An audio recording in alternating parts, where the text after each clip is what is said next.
السلام علیکم دوستوں، امید ہے آپ سب خیریت سے ہوں گے۔ اگر آپ ہمارے چینل پر نئے آئے ہیں تو چینل کو سبسکرائب کر دیں تاکہ اسلامی کتابوں کی تمام ویڈیوز آپ تک پہنچتی رہیں۔ جیسا کہ آپ جانتے ہیں، ہم صحیح بخاری کی حدیث پڑھ رہے ہیں جو کہ رمضان المبارک کے حوالے سے ہیں۔ آج ہم پڑھ رہے ہیں چیپٹر نمبر 61 اور حدیث نمبر 1982۔ تو آئیے شروع کرتے ہیں۔ بسم اللہ الرحمن الرحیم۔ جو شخص کسی کے ہاں بطور مہمان ملاقات کے لیے گیا اور ان کے یہاں جا کر اس نے اپنا نفلی روزہ نہیں توڑا،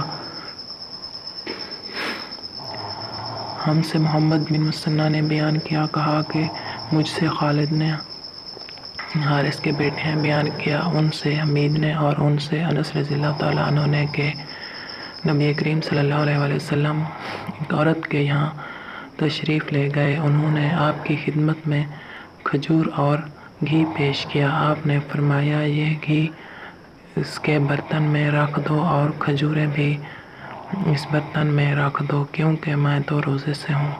پھر آپ نے گھر کے ایک کنارے میں کھڑے ہو کر نفل نماز پڑھی اور ام سلیم رضی اللہ تعالیٰ عنہا اور ان کے گھر والوں کے لیے دعا کی۔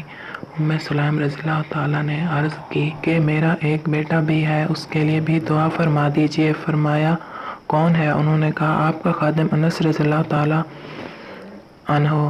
پھر آپ نے دنیا اور آخرت کی کوئی خیر و بھلائی نہیں چھوڑی جس کی ان کے لیے دعا نہ کی۔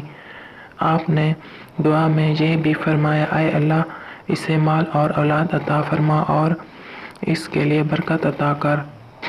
انس رضی اللہ تعالیٰ عنہ کا بیان تھا کہ چنانچہ میں انصار میں سب سے زیادہ مالدار ہوں، اور میری بیٹی امینہ نے بیان کیا، حجاج کے بصرہ آنے تک میری صلیبی اولاد میں سے تقریباً 120 دفن ہو چکے تھے۔